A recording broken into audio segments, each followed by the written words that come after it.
We have one of the players here, Judiciary Committee member Steve Cohen. Good to have you, Congressman. Very important day today. Were you at the meeting this morning with Pelosi? No, I was not. I was preparing for the hearing. The idea that you guys are all rah-rah and ready to go forward, based on what is the enthusiasm?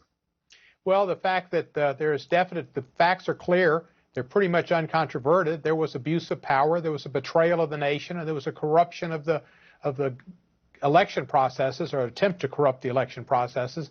That's what high crimes and misdemeanors are. There are violations by the president and high officials that make it difficult for the country to go on and democracy to survive.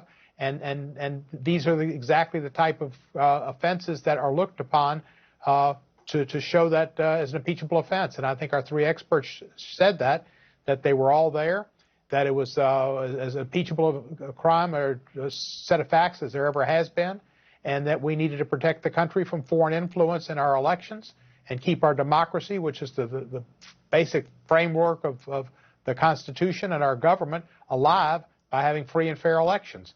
And that the framers were afraid of this. They were afraid of foreign entanglements. Right. They were afraid that somebody would either try to enrich themselves as president, or they would use their office to guarantee their right. reelection. And the framers said we need to have impeachment. It's so important that the original person that thought we didn't need impeachment, the election was sufficient, Mr. Morris, Governor Morris, changed his mind during the debate and said, you know, you're right. We've got to have impeachment in there because we can't let presidents get away with this. Yes, let me ask you something in terms of the facts on the table.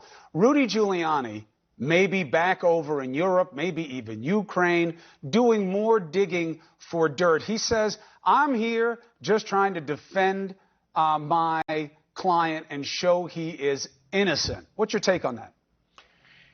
You know, President Trump can't get over the fact that he won the election with the help of the Russians. He asked for it. He said, Russia, if you're listening, you know, get me those emails. His son and son-in-law, and they all met with the Russians at the Trump Tower. It wasn't about adoptions. It was about getting dirt on Hillary Clinton. And Mueller couldn't show conspiracy, but they could show there was collusion. There was involvement with the election.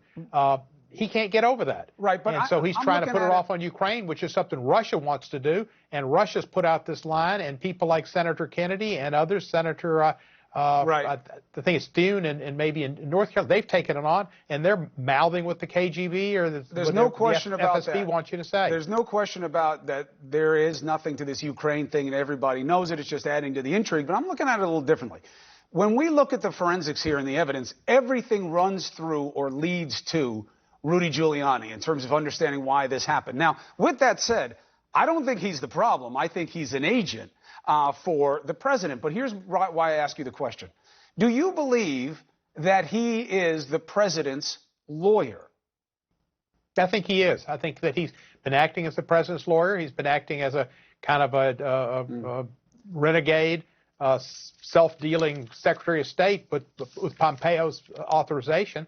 But he's the president's lawyer, yes. Now, I'll tell you why I ask. It matters because if he is not the lawyer, then he doesn't have any privilege, and there is really no explanation for him being put into this process except to subvert it. And if he is the lawyer, there is still a big problem because, you know, you say, yeah, he's the lawyer. Now, on this show, he said he was a lawyer. He was a lawyer. Then a few days later in an article, he said he's not. He's acting as a political person who's always rooted out corruption. And then he said he was over there for the State Department. Here's why it matters for your investigation. How do we know he's his lawyer? Trump says it. He says it. Is he getting paid? He says no. Well, then that means he's given hundreds of thousands of dollars worth of legal advice based on what his charges are over this much time for free. But we don't know of him ever filing that as an in-kind donation, and we don't know of the president ever filing that. So what if he doesn't pass the test for being his lawyer? Think about what the implications here would be, not just for Rudy and his law license and maybe a FARA investigation, but he is not acting as a lawyer. What does that mean to the investigation? Well, you're probably right. I mean, Trump probably hasn't paid him because there's a lot of people in his past he hasn't paid. Unless he's paying him by these other meetings that we've been hearing about, letting him get clients before people and show a lot of access. Well, that's a payment of a different kind. It's not one that might be reported, but he's giving him access and he's using it to his advantage. Rudy's Dennis the Menace. He likes being in the mix. He likes to cause havoc. He likes Trump's, and he seemed to be a good pair. And you don't know what he's doing. We'll find out eventually, I guess, but we won't find out with Bill Barr because Bill Barr is Trump's other lawyer. I think that's going to be very Trump Barr is certain. We understand his capacity, though. See, what Rudy's capacity is, it has legal implications for him, ethical implications for him. But see, he may be Dennis, but I don't see him as the menace.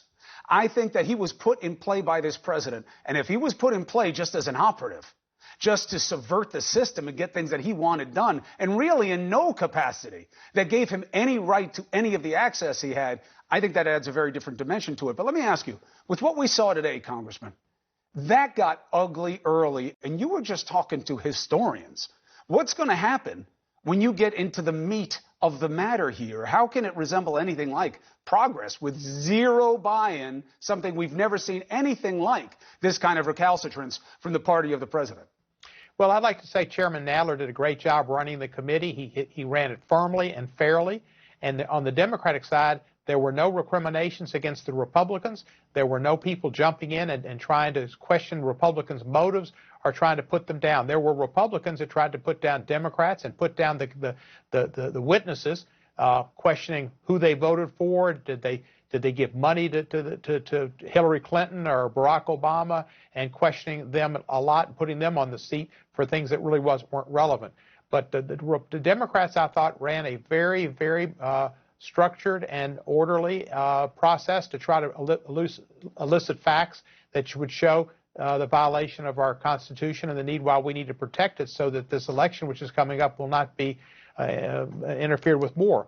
You know, just the day after Robert Mueller told the committee that the Russians at that moment were trying to interfere with our elections in 2020, and they had systematically gotten involved in the elections in 2016. And then one day later, he calls and says, although I'd like a favor with the Ukraine president. The man doesn't learn. He didn't learn from George Stephanopoulos when he said, if I got some information, sure, I'd want to see it. And FBI Director Wray had said, no, you call the FBI immediately. He doesn't learn. Well, the man is lawless and reckless. You only learn if you think your current position is wrong. And he clearly doesn't, and he's getting a lot of affirmation from his side. Again, we've never seen anything like it in modern history. Nixon's own party went bad on him. That's why he resigned. In '98, you guys split on Clinton. You had 31 of you vote to impeach. 5 of you voted to impeach. 31 voted to advance the impeachment. We'll see what happens here. Congressman Steve Cohen, thank you for being with us on such an important day. You're welcome.